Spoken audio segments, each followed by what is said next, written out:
Hey, welcome to our Tuesday Talks. We're going to continue along our series that we started a couple weeks back when it dealt with massive weight loss and extra skin. Now again, extra skin can come from a variety of reasons. It can be from people who have lost weight, and when you lose weight, you're going to lose volume in your chest. It can come after pregnancy. The breasts become larger for pregnancy and or breastfeeding, and then they become smaller.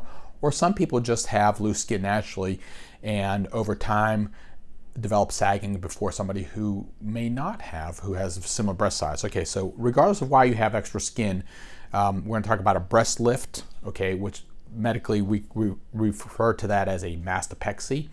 And what a mastopexy is designed to do is a couple things. It's supposed to change the shape of the breast so it looks a little more uplifted, better shape to the breast, less droopy. It also changes the nipple position, so the nipple will be higher, because sometimes as the breasts start to sag, the nipple will start to point downwards. So if you like the size of your breast but you don't like the shape, a mastopexy might be just exactly what you need. Now, how do we accomplish that? Well, it depends on how much extra skin there is. Okay, if you have a little bit of extra skin, perhaps you can just do an incision around the areola, called a periareolar mastopexy.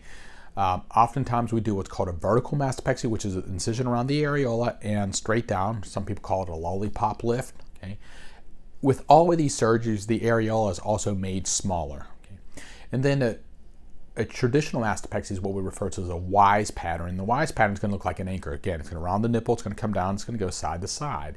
And that's if you have a lot of extra skin and need a lot of lifting. Okay, so what a mastopexy accomplishes is it changes the shape or improves the shape of the breast and also changes the shape of the nipple. Now, a mastopexy sometimes is done alone. Okay, and if you do a mastopexy alone, yes, it changes the shape of your breast.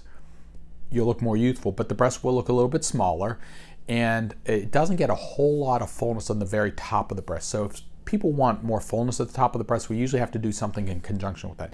That can mean fat grafting.